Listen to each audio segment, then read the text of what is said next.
you wake the crowd. F'nAround, stop the day. Rats and rapes, we got something to say. Welcome back to F'nAround in the Morning, coming at you on WURE-FM Global Radio as well as on Spotify. I'm your co-host, Joe. What's up, everybody? It's JJ, baby. What's good, Joe? What's going on, my man? You see the world's moving. We got some little bit of snow. The vortex is coming in, and I don't see people dying on the streets yet, so it could be worse. Yeah. And actually, my brother said that it's not as bad as the news made it seem it was going to be. Like, I heard that the snow didn't come in the way that they think they were coming. I got more salt than snow on the ground, buddy. No shit. It's well, one at of least those. You were prepared, though. Well, not me. I meant the city, the school, the city, the street. But at least they're prepared for the situation, though. That's a plus. So if it did happen shitty, there was enough out there. Yeah, it's like, hey, screw you. The snow's not coming. We're still gonna salt all the streets, so your dogs fucking hate it. Now, did you remember I texted you yesterday about the UK? That has to do with this polar vortex shit, right? The UK was like fucking shut down. Yeah, it probably is. We get it on different setups, but yeah, I mean, it's kind of one part of the world's going nuts. It usually seems like weather's going crazy somewhere else too. It's kind of like that. Yeah. I feel like it's that butterfly effect that they taught us through the Ashton Kutcher movies when we were a kid. Yeah, dude. No, but it's good that everybody's safe so far. Nothing bad's happened. I know it's really fucking cold though. So. Oh yeah. Oh, I mean, actually, it wasn't as bad. It was really windy today, but it wasn't as bad as normal. I mean, like, it could be a lot worse, right? I mean, you guys got sun? Is there sun out or is it cloudy? Dude, it fucking looks like Ireland up in this bitch. Oh, damn. Without the green and the potatoes. Without the green. Oh, so, okay, my bad. Let me rephrase that. It looks like London. Nice.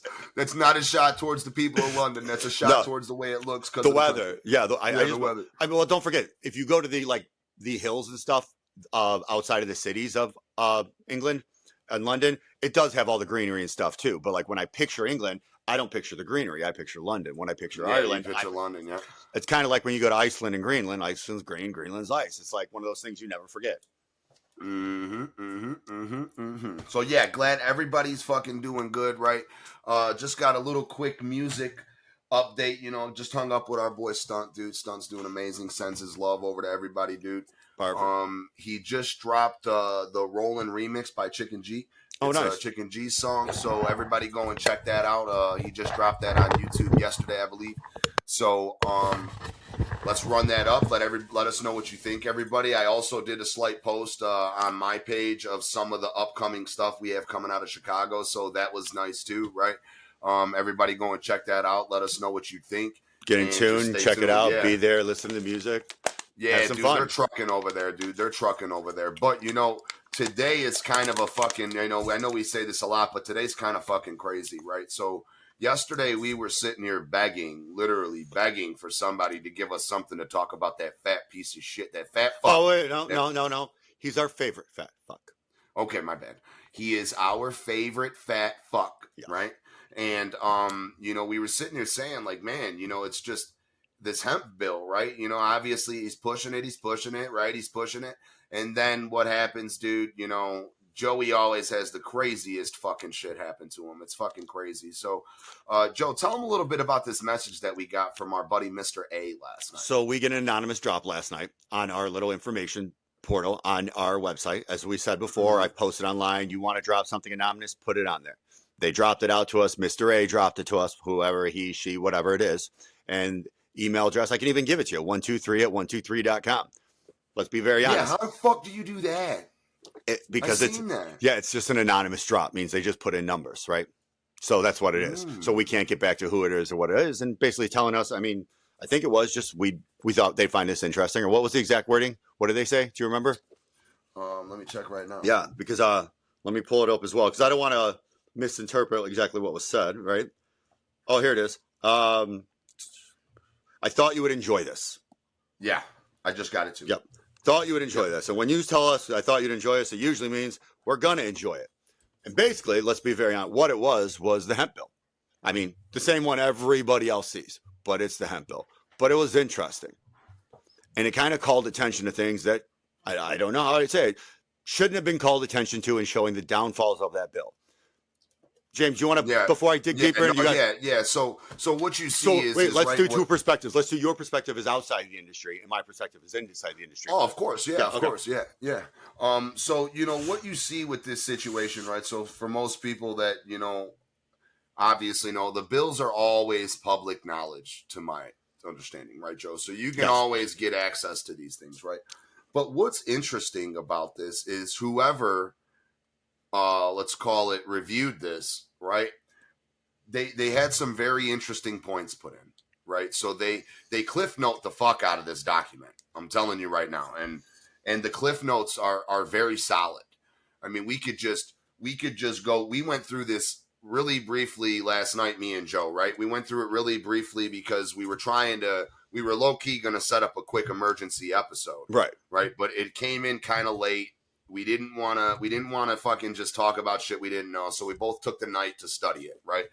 And what you see is you have a person here basically formulating this thing on the side, right? Formulating it and telling them exactly how none of this makes any fucking sense, right? So we're just going to dive into the first thing here, right? So let me jump in real quick on that before you go further. What's interesting on a bill is if somebody was editing the bill, they'd go through and edit the whole thing. Everything, right? Yeah, they didn't do this. So when they went through, they only edited the stuff that basically makes it anti-competitive and removes the ways to basically shows how it strongholds the industry. So instead of going through and editing the whole bill, they called out on there everything that would benefit the liquor company and Big Canna and would hurt the hemp or any competition that's not licensed and approved by the state of Illinois. Which brings a little thing to it. So if this got out like it did, and it got to us, and we got to see it, it looks like someone's critiquing it and saying all the downfalls of it. But once again, we're not your regular average Joes. We're going to take a 30,000 square foot step into the sky. We're going to look down like an eagle and say, okay, yeah, it looks like they're critiquing this if it gets out to the public. But if this was meant for stakeholders in the liquor industry or cannabis industry, it looks like they pointed out everywhere in here that gives them a competitive advantage, hurts the competition, and makes it very clear as day that they're giving them a monopoly. Yeah. And that's what it looks like. And Joe, what would be the strategy behind that, though? What would be the strategy? The strategy behind this is to show their friends, their pockets, their allies, the people that might financially benefit down the line, how they're successfully setting it up for them. But they're also making a strategy saying, hey, look, we called out how bad this was and what the downfalls were here. If it ever got out, who made this, who wrote this, and why it was going around from a political belief. So then it's like, hey, look, whoever added this up, this politician said it wasn't going to work. Nobody else agreed to do it and change it. They left it, but it's called cover your own fucking ass. And that's what they did with this. They covered their ass. But again, it's so blatantly obvious. When you're looking at it, it doesn't edit and critique the whole thing. I mean, if you wanted to, you could critique and go through the whole thing and do it. They didn't do that. They only called out what benefits Big Canna and the alcohol industries. That was it. Yeah. So now they definitely did. Yeah. They definitely. So you go through this. There's probably about 40 pages that aren't even touched. Not at all. In between the beginning and then the end, because the end just gets real scientifical about shit, dude. I mean, it's fucking crazy. But, let's just dive into the first thing that they're pointing out here, right? So this is pretty. And before we even dive in, if you don't mind, did you see my LinkedIn posts? No, I haven't. So first thing I'm doing is like, after I saw it and we talked, I'm like, there's got to be a way to tie this, right? We've tied it to Dutchie. We've tied it to MJ Freeway. We've tied it to like Tau Capital. We've tied it to all these capital companies, but he's never actually touching any of these things. So I'm trying to figure out, okay, how could it touch, right?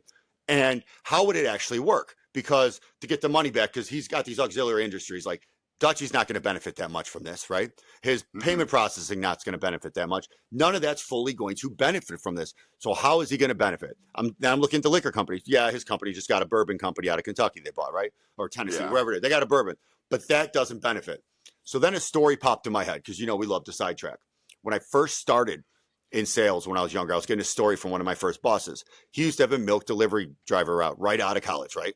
Yeah. And he had leeway for his sales. His profit stayed the same and his margin for his commissions always stayed the same, but he had a leeway for the milk where he could do like 50 cents, 25 cents cheaper for these grocery stores. but it didn't affect his margin or commission at all. It was just to move the product because obviously milk has expiration. What he did when he did that is he picked up a second route, third route. He picked up nuts and other things that they sold at the front of the grocery store. So as he explained to me, what he did was when he gave them a discount on the milk, he forced them to grab the nuts and his other products he sold. He made more money off those small things with smaller margins than he ever did off the milk because of the fact that people were more likely to grab it right at the front. So that's sitting in the back of my head. And I'm like going through it and it's popping up like, okay, there's got to be auxiliary ways to get paid. And then I started digging into PPC, Pritzker Private Capital and their companies and what they did. And I saw, ever heard of Wild Bill Jerky? I've heard of it. I don't think. Now picture yourself in every shitty liquor store, retail place in Illinois. Now picture it at the front. Everybody's buying it.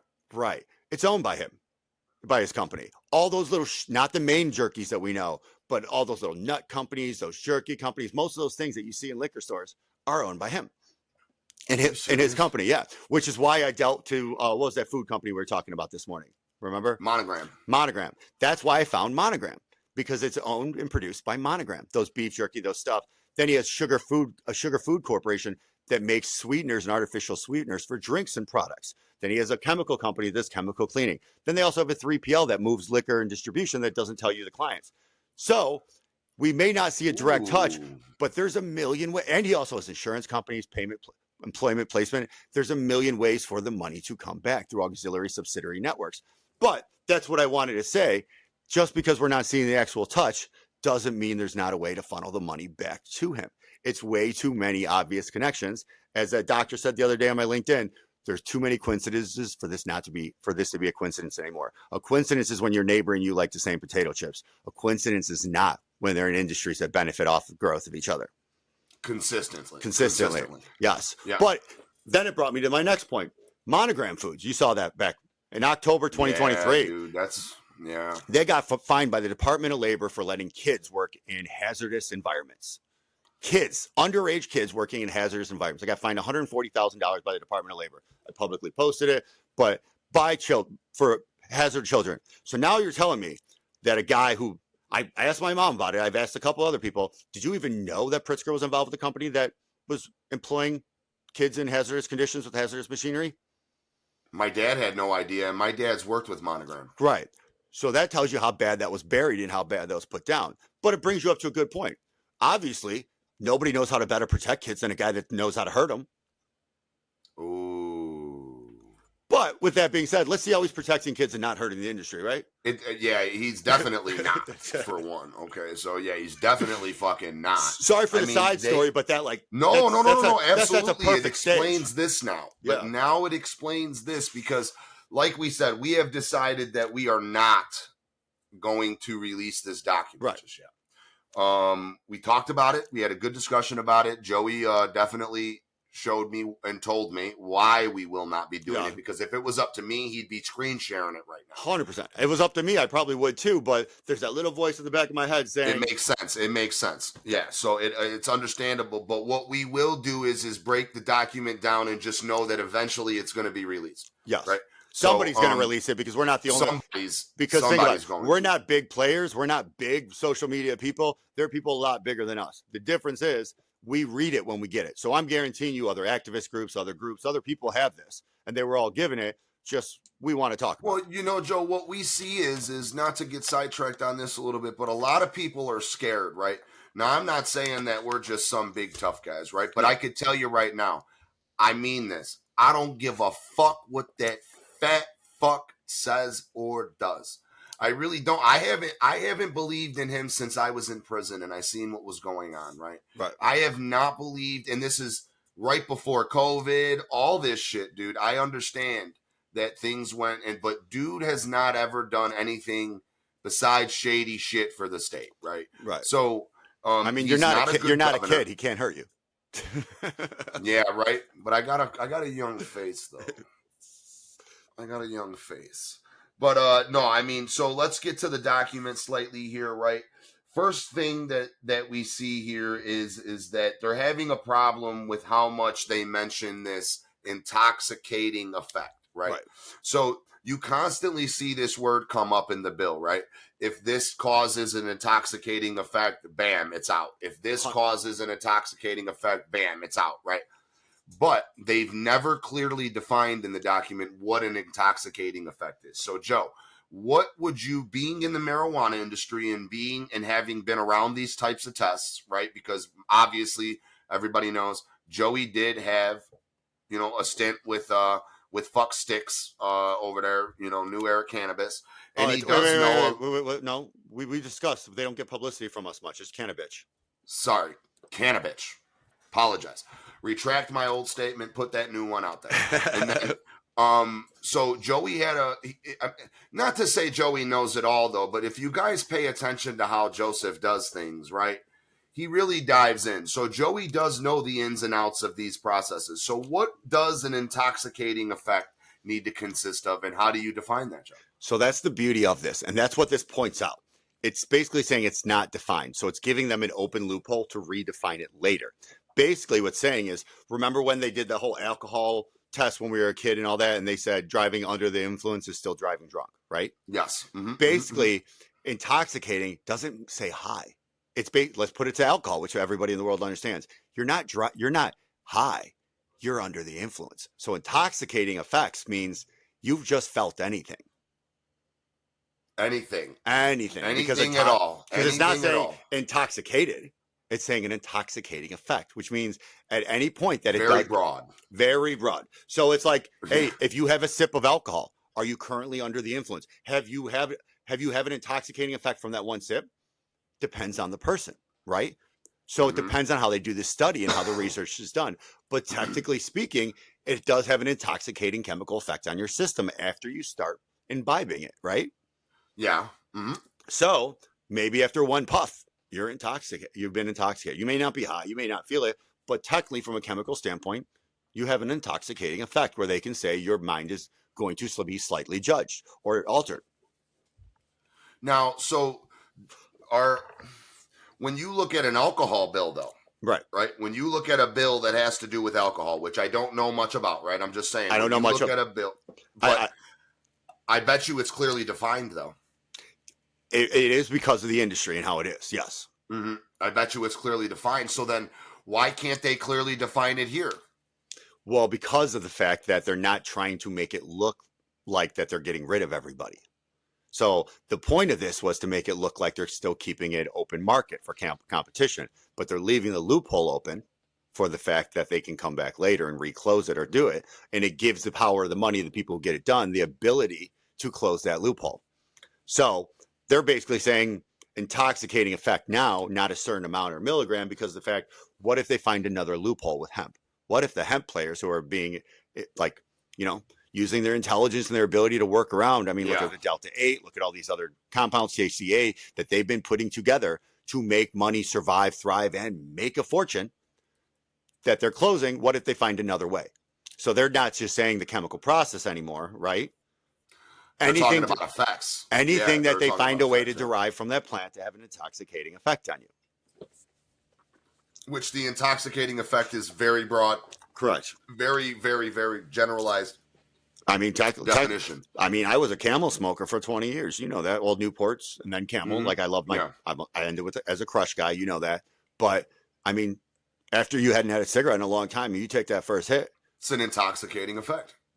That first fucking hit. It's like, whoa, I missed you, baby. You were my best friend. Why did we ever get divorced? Right? You know what I mean?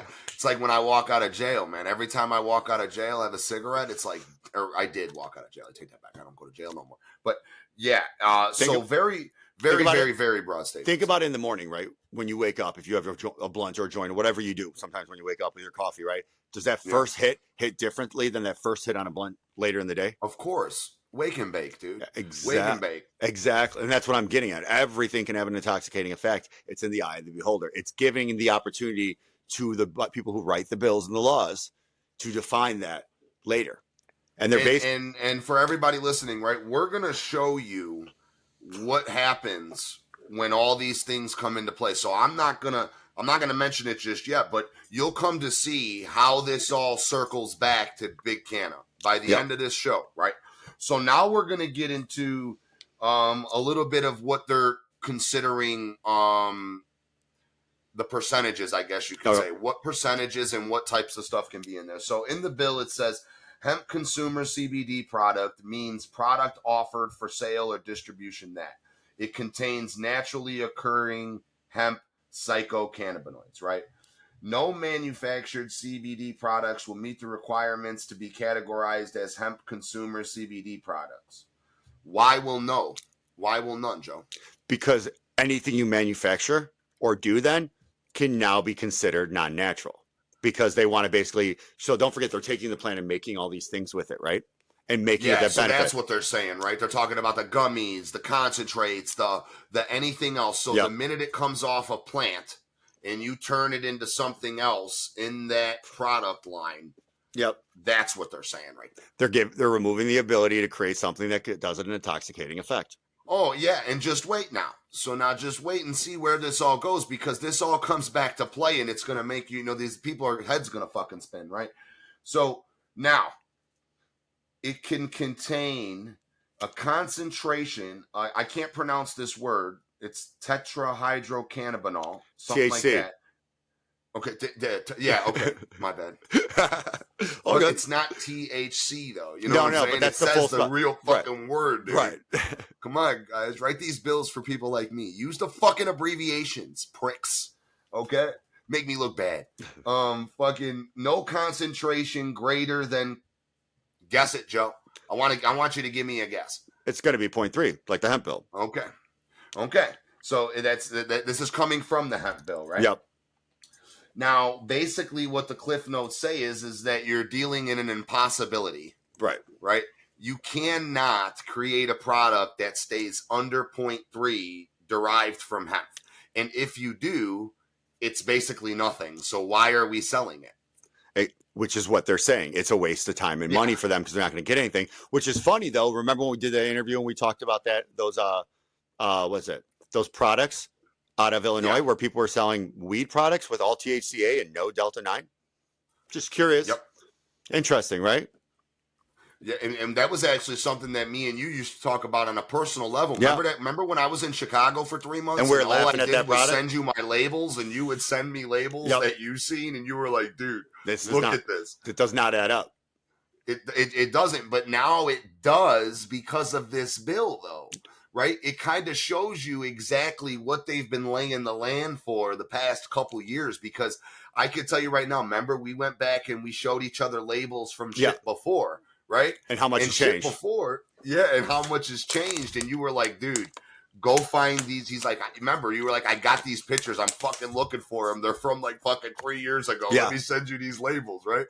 And we found it. We ended up finding all these labels from when I lived in Chicago.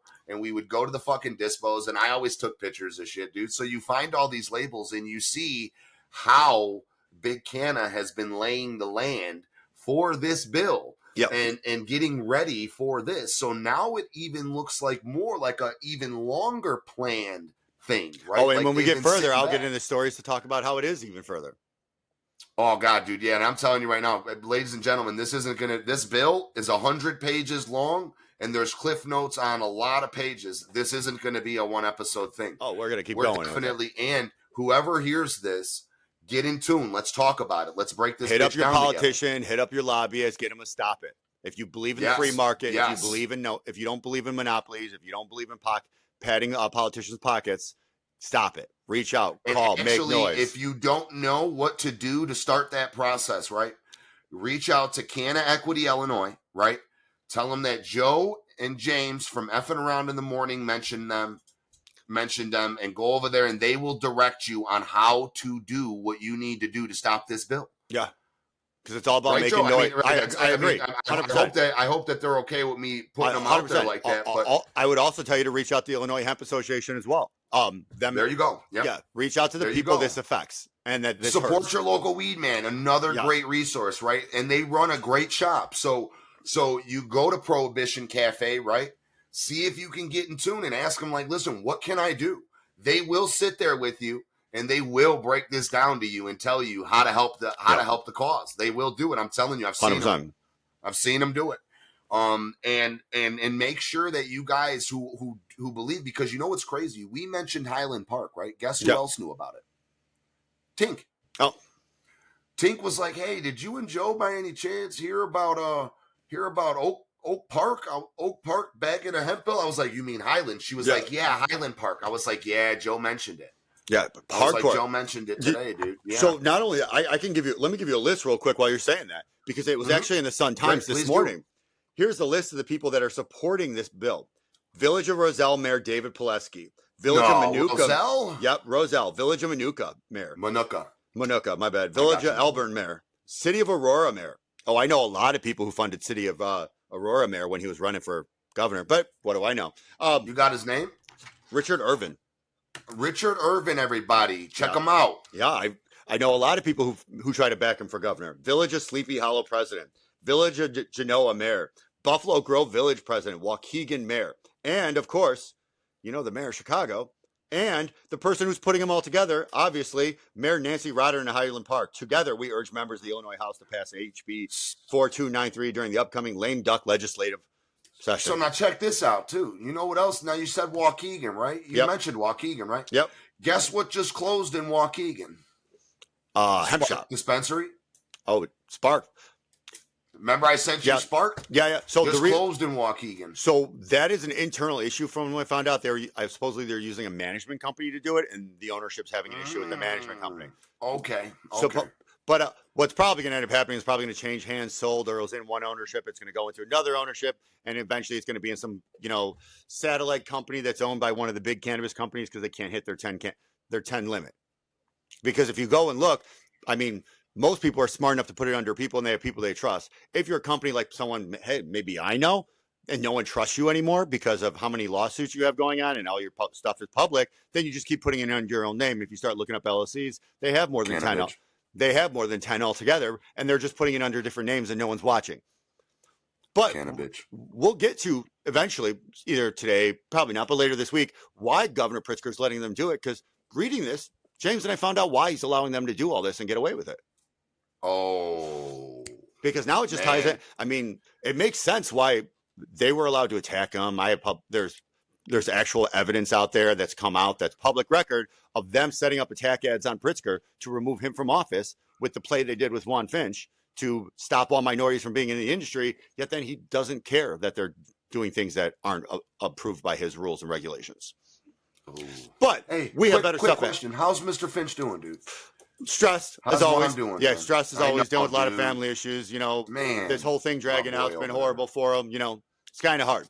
Well, listen, make sure you send him everybody's love and support, dude. You know what I'm saying? It's just tell him to keep his fucking head up, dude. Keep chucking along. Don't worry. That's all we can do, right? Keep chugging along. That's all you can fucking do, dude. And make sure you tell him that everybody over here got him, right?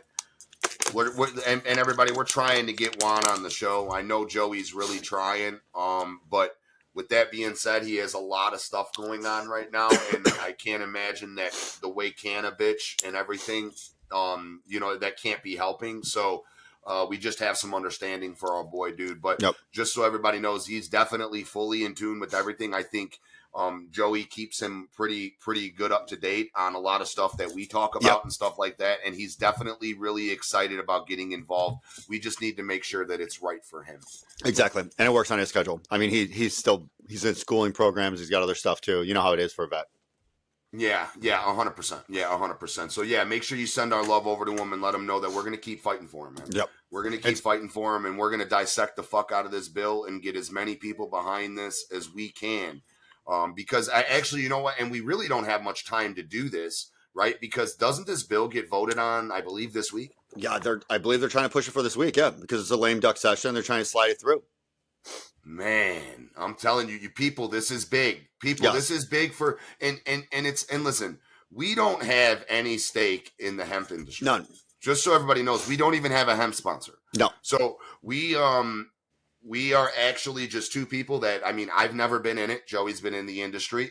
I love marijuana and what it brings to I love what it brings to the whole situation. It's good financially. It's good medically. It's awesome to smoke for fun, right? So all around, I'm with it. Joey has been in the industry, and he knows what benefits come from it. So that's why we do this shit, right? This is just really a love for us. And Joey has other reasons, right? Cannabis. Yep. Right. So Joey has other reasons that are his reasons, and we support those reasons, right? But this is really just a love for business and the industry, right? So people, get behind it. Oh, Stop being quiet. You're literally watching Rockefeller all over again, and that's what we're seeing right now. Remember, please explain it to him that this might not be right now, right? Think about what this is going to do to the industry 20 years from now. Right. So remember, Illinois is trying to set itself as the gold standard for the state. So everything they do, they're trying to force across the country and do. And people look to Illinois.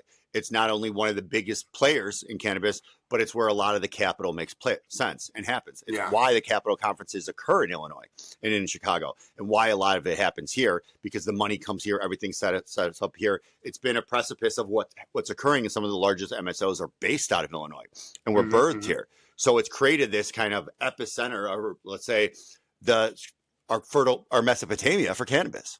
It wasn't started here, but the massive growth exponential in these publicly traded companies, a lot of them were birthed and came right out of here. So what you're doing and seeing is an opportunity to change the whole country and the landscape of hemp and how it's going. And you're already seeing other states set up. States before they're even legal are setting up for it, before they're even launched. Look at Georgia with you. They're setting the platform. They're setting the stage. They're seeing what's not working here and what's happening and how they have to backtrack the rules and undo what's been done to benefit them better in other states. Yeah, because I haven't been back in the smoke shop to check it out, but I'm going to go check soon. But I believe they took all THCA and hemp products off the shelves as of January 1st. Right. That's got to raise questions for the stage is being set. We already talked about Kentucky and the vapes and how that's going to work out with the big cannabis companies now coming in. And not that the big cannabis companies having big tobacco come in, because they're the only ones with approved vapes, basically. Big tobacco, the only companies with approved vapes, because they're going to be the only vapes allowed. So you just brought big tobacco back in the door. You're now we're going to Reynolds, all them companies, all of them. Now you're letting big cannabis sit at the table, but this bill not only brings big Canada to sit there alone without hemp, it brings in another big player. But we didn't get there yet. No, we haven't got there yet. Don't worry, we haven't got there yet. But what this bill literally does, Joe, and very good point. This bill literally puts the small hemp industry, right? It puts them in a chokehold. 100%. It puts them in a full Nelson, and they literally cannot operate no matter what way they go, right? And now this is where we're going to get to this right now. We're going to show them where this goes, right? So we've already laid out that you have to be under 0.3, right? You have to be no intoxicating effects, basically, correct, right? Which is a very broad statement, right? And now what they say is I'm gonna go to a little bit further, and then we'll reroute back. But I mentioned this to you last night. I have a degree in horticulture, right? So I went to school for horticulture, and I do know a thing or two about growing, right? And I know that you cannot stop a plant from growing its natural terpenes. And I believe I'm pronouncing that wrong. I think it's terpenes or something like that, but I always fuck it up. But you cannot stop that from happening. But what they also have in this bill is that can't be there either. That can't be in there either. If it comes up with terpenes from the ground, right? They're going to look at that, and they're going to now place it as something that can't be sold on shelves. But guess where it all can be sold, people? Guess where it can go? If any of these three things that we just laid out, guess where it can go? Somewhere that benefits MJ Freeway and Dutchie and Pritzker? Dispensaries. Yeah, same thing. Dispensaries. Yep. So what they're doing is they're telling you, like, listen, we'll let you guys do this, right? But if it goes past any of these boundaries, it's got to come this way. But here's the other thing then. If you look at how the system and everything works, why would they buy it from you? Why would they get it from you? Why would they even do it? Or eventually what they're going to do is... They're not going to. Exactly. They're not. They're going to tell you they will, right? They're going to tell you, like, listen, if you guys can't meet these standards, we'll take the product, we'll buy the product, right? But then what you mentioned to me last night had my gears grinding, right? Or my wheels turning. Gears too. Yeah, gears, wheels, whatever the fuck you want to call it. But what you said was that what you'll start to see now, if this bill passes, you'll start to see these large hemp farms and stuff going up, right? Yep. And they Well, will no, they be won't even go up.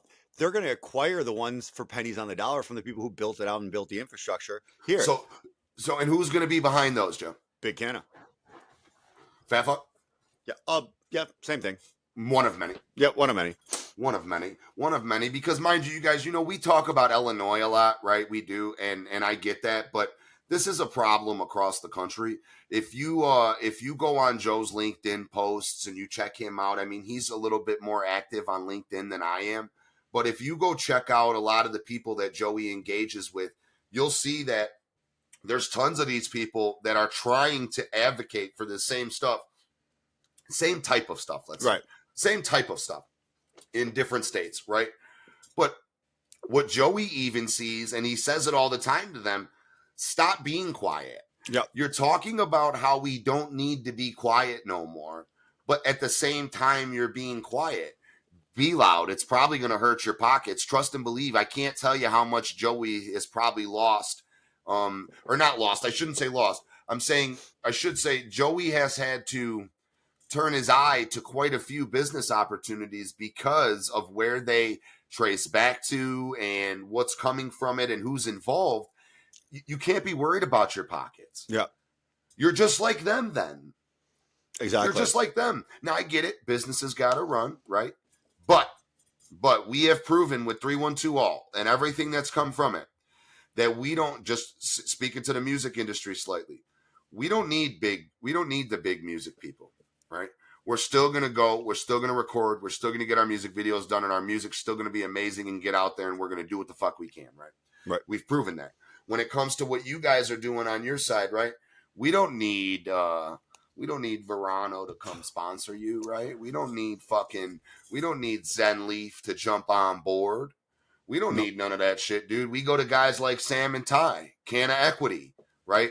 We go to the little players and we get and we build with them people, right? So if we could get that on a massive scale, people, Jesus Christ.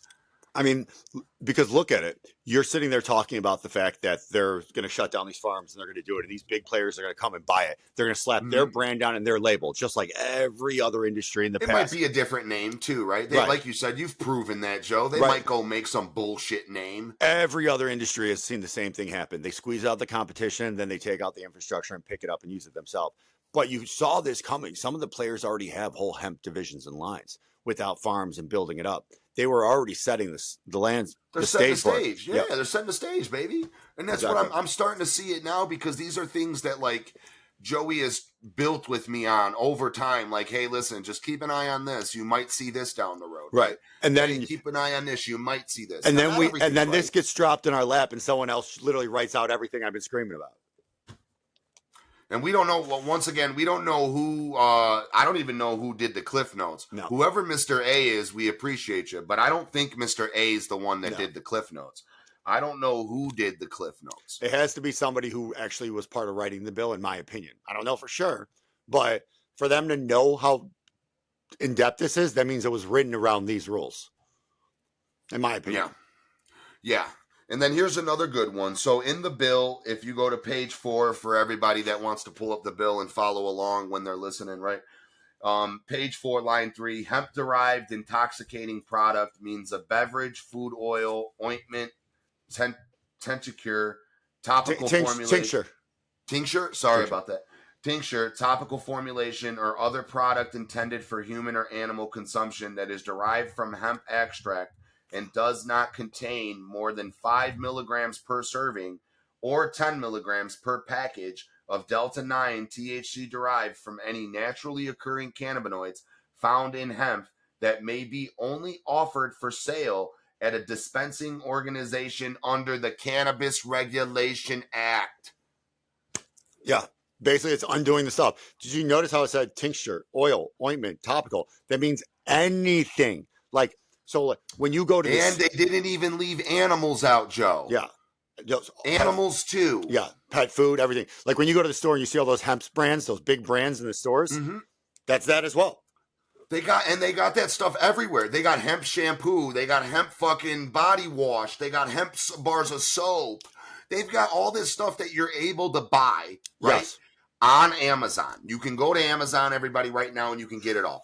What they're saying right here, right, is if it contains more than 5 milligrams per serving or 10 milligrams per package. Are you kidding me? Like, nothing. That nothing. means everything's off the shelves, ladies and gentlemen.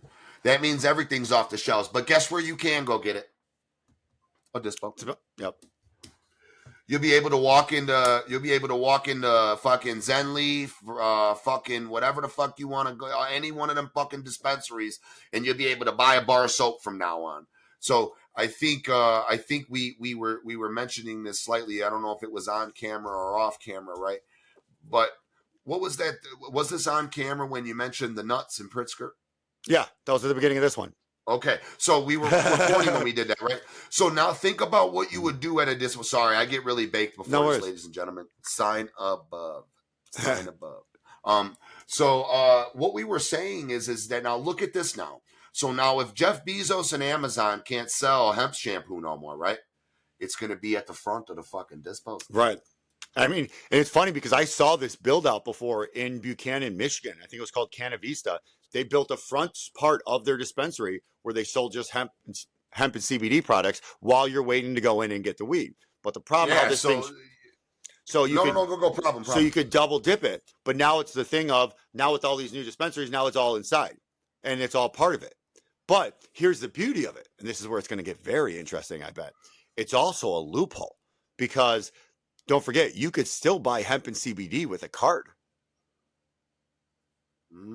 So maybe now you open the door for credit card transactions, right? And like they could set it up and do it. I mean, because people are still using those for it. I mean, how many times have you gone to a smoke shop where they said cash only? It doesn't happen, right? Because it's not cannabis, it's hemp.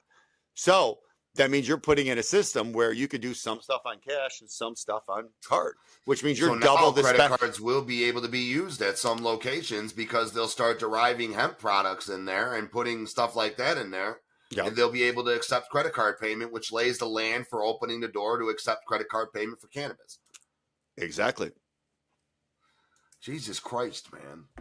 And how and I know we keep saying this, but why aren't people, I mean, do people just not care enough or do they just not know? They're not seeing the repercussions to them. They're only hearing Pritzker scream about the kids and intoxication for the kids and hurting the kids. And all these politicians are talking about looking out for the kids. Nobody's sitting there going, hey, this hurts me. This hurts my wallet. I can't do this. All those products on the shelf, all these things that are supposed to be naturally occurring and help me, that this federal government said it was okay for me to have. The state of Illinois said, nah, you're hurting my friends. I want my pockets padded more. I'm going to screw you over. Yeah, but, you know, I mean, listen, for all you parents out there, right, and you might, I don't give a fuck, actually. You might call me a dumbass, right? But for all you parents out there that really believe that taking things off the shelves is going to help your kids from not using it, what I got to say to you is be a better fucking parent. Yeah. And realize they're going to find a way to do it anyway. We talked about that the other day. I mean, they're going to go get other drugs. I teach I could literally leave my cart out, right? My cart could be sitting right here on his fucking desk. Santino will never touch it. He understands that, listen, carts are not good for kids, right? They're not for kids. They're only for adults. And that this is dad's medicine, right? So he doesn't touch it, right? We've taught him that since he was 2. I mean, I don't know if you were, I think you might have been in my old apartment once when I lived in the city, right? I kept marijuana locked up, right, at all times. Yep. But I didn't need to fucking put it up on a fucking high shelf. I had it locked in my closet in a box, right? My son never even crawled near it. Right. He never went near it. And he understood that when he went near it, like, that's daddy's stuff. So the box has now since been brought here to Georgia. And he will not touch none of it. Well, no, it's not in Georgia. It's illegal in Georgia. You would never have that box there. Well, the box is here. It does nothing in it. Fuckers. So Santino now is 4. He's going to be 5 this year, dude. He's very fucking intelligent. And he knows his boundaries with these things because we teach him that. Yep. So the shit where you're telling people, oh, no, my kids. Listen, knock it the fuck off. You're not paying attention to your fucking kids. and you're not teaching them what's right from wrong and making them understand that there's things that adults do and there's things that kids do. You're a fucking kid. That's where you're at right now. When you're 18 years old, we'll start discussing these things that adults do. Yep. But until then, shut the fuck up. And that's how this comes, right? And you teach your kids that, right? Now, are your kids going to sneak off and do things, Joe? Yes. We're not fools. Right? We did. But I don't need to tell Anheuser-Busch, I don't need to tell Anheuser-Busch to take alcohol off the shelves because my son's going to have access to it before 21, right? And he's going to do it. Right. No, that's just stupidity. That doesn't even make sense. We teach our kids, listen, drinking is not till 21. It's not okay. You don't drink and drive. You don't drink, you don't get drunk with people you don't know, so on and so forth, right? You teach them all these things over their years, right? Until their first kegger, and then it's all out the window. Until they're doing keg stands at Alpha Beta Chi or some shit like that. And, but then at that point, right? Hopefully you ingrained it in. Yeah, you've taught them. I mean, I'm not saying being a parent is easy, but I see all these parents complain about how, teaching their kids is hard and shit like that, dude. I'm sorry. I'm very, very, very hands-on with my son, and so is my wife. And it's really not hard to teach your kid right from wrong as long as you do it the right way and you put some effort behind it. Couldn't agree more. I know he's going to fuck up, dude. I know he's going to fuck up. But I'm not begging Big Canna and fucking Big Alcohol and Big Tobacco to take things off of shelves so that my son doesn't. I mean, going on that one, did you go to the next one, the 14? Look at that one. That one's the bad one. That was the one we're just kind of touching on.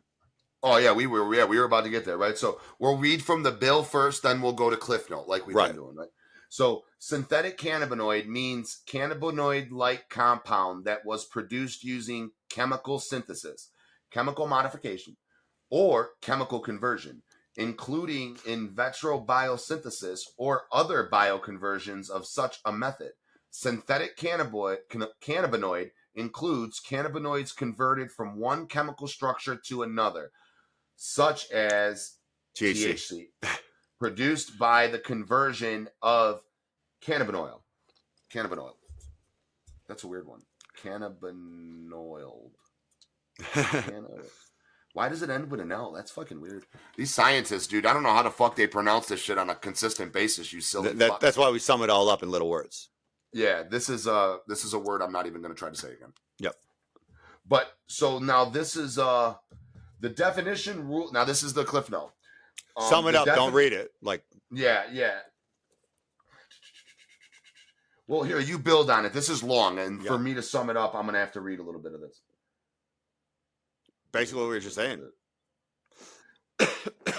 Yeah, so now this is where you tie things to alcohol, correct? No, not yet. This is where you tie things to everything. Anything sold at any store, because everything is done through a process. So this is all products, right? This is all anything, products. Soap, shampoo. What does this say for shirts and shit like that? Hemp shirts. Well, that's not having a process for the conversion for it. But I mean, if they want to go hard on it, they can, but they didn't list it as one of the ones that it was removed. So they're leaving it for manufactured goods. They're talking about anything ingestible or health-wise, Okay. Yep. So now this is where they explain basically there's I could tell you there's a fucking huge Cliff Note here explaining how it basically removes any type of ingestible or topical product. Yep. Right? Anything that gets put on your skin or put in your mouth in any way, if it has these boundaries that it goes past, it can't be sold at a regular spot. It's got to be sold at a dispenser. And it's even pointing out the fact that even if it does a chemical conversion to remove the amount of THC so it could stay below the limit, so it's not above it, it's now a violation of that law and they can't be used because it's going through a chemical conversion. So everything, even if it says THC free, because they use the process to remove all the THC from it to make it possible for the shelf, so there is no effects from it, and they didn't want to have any THC in there at all, it's still not allowed now. Man, you guys, they're putting you in a chokehold, and you guys don't even see it. You're letting it happen. You're letting it fucking happen. They're literally putting they're putting the entire hemp industry, which stretches on to so many other things. Is what Joey's trying to pound in here, guys. Is This isn't just about your fucking stupid THCA pens and shit Yes. like that, dude.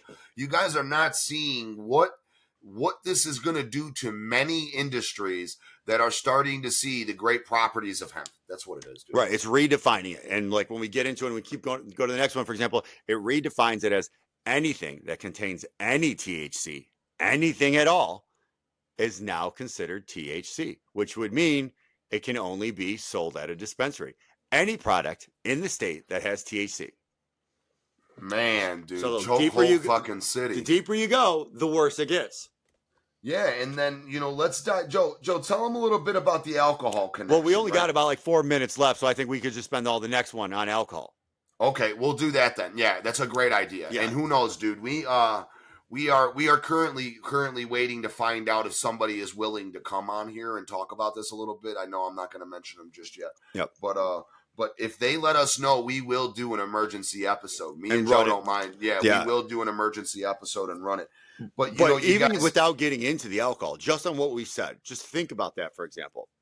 Like everything going on now, it means every product, everything you're used to, everything you're getting cheap, everything you're getting a discount on, everything you're used to is gone. It's now belonging to the dispensaries. And you're using these alternatives because you don't want to go to the dispensaries. You don't want to pay the prices. You don't want to deal with them. You don't want to wait in lines. You don't want to pay taxes. And they're now saying it all falls under THC. Any THC is THC, right? So now let's take that a step further. If they're now redefining what THC is, and according to the laws for the state, anything with THC that falls under dispensary rule for THC falls under their taxation codes. What did they just do to all these products? Removed them. For the dispensary, but what did they just do to the taxes for them? Oh, they raised them up through the roof. Through the roof. And the taxes are already through the fucking roof, Joe. Yep. I mean, the taxes are fucking ridiculous in Illinois, dude. And now you're making all these products you can get at a gas station, a Walgreens, a CVS. No more. You won't be able to. You're gonna have past this fucking. You're going to have to get it at a dispensary, and now you pay dispensary prices and dispensary taxes. And now if you're at a fucking dispo in the city, you got Cook County tax also, which is through the fucking roof. You got city tax. You got the state tax. You got all that extra goofy shit that they've incorporated to line their fucking pockets, and they're centralizing it all in the city of Chicago. Exactly. The amount of money this will bring to the taxes is insane, but the amount of cost it's going to cost to the consumers is even worse. But here's the thing, though. A booming industry, let's be honest with it, a booming industry that's doing well, and consumers are buying it everywhere for the price. While the dispensaries are still doing well and thriving, it just shows, one, the dispensaries are greedy, but two, yes, the dispensaries may go up in money, but you're not going to see the amount go up by what the consumers are currently buying at all. Let's be very honest. Most people that, let's say, $500 million spent a year in hemp products, right? In Illinois, you're not going to see a rise of 500 million in dispensaries. Not even close. No, absolutely not. You're going to see a rise in the black market and other states' hemp markets. And don't forget, Indiana hemp. You could do hemp in Indiana. You could do hemp in other states. They're just going to start driving over the border. The same thing they do now for the weed. Exactly, same thing. Because they're realizing that other states are so much cheaper, and it's not crazy like that in Illinois. So they're just going. Not me personally, but like back in the day, I had a roommate that wanted to get an assault rifle. Right, wasn't able to get it properly in Illinois, but there was a gun shop in Indiana that if you went to, they would register you there, and they'd order the pieces there, and you could pick it up when you went to do your shooting. So other states are more than happy to step up and pad their pockets. Especially when Illinois is just laying up these alley-oops. And I mean, we're never going to get into this argument, honestly. You and I are not going to get into it. This is not our place not to discuss. But with Pritzker going out there and telling everyone to come here for pro-choice rights, what's to say every state around him is not going to say, hey, come here for your actual fucking hemp rights where we actually care about our consumers. It's a tit for tat. As I said, that's not our argument. But I'm just using it as an example of, hey, we've done the same thing to other states and other industries. You guys, man, make sure everybody, we gave you a bunch of good resources to get in tune with. If you're interested in the hemp industry and don't support this bill, right? And you don't want this bill to get passed, right? Or if you just support free market. Yeah, right. There you go, Joe. Say it. There you go. Please use the resources we gave you. Reach out to Canna Equity Illinois. Reach out to Sam and Ty at Support Your Local Weed Man. Joey mentioned another good one. Who was it? The Illinois Hemp Association. Yeah, Illinois Hemp Association. Please, if you need help with anything, reach out to us. We will get you put into the right place. Anybody interested in talking about it, please jump on. Let us know. And if you enjoyed this and you enjoyed learning about the fact that you're not going to have hemp or anything tomorrow, wait till tomorrow where we show you how Pritzker found a way to bring big alcohol back into your assholes. With that being said, welcome to F'nAround in the Morning. I was Joe. Hey, it's JJ. Have a great day, everybody. Thank you for F'nAround with us in the morning. See you tomorrow morning. All right, see you tomorrow morning. F'nAround, start the day. Rest and race, we got something to say. Feel the beat, the energy rise. It's morning mayhem, no surprise. We're F'nAround, sun's up, it's true. Morning vibes just for you.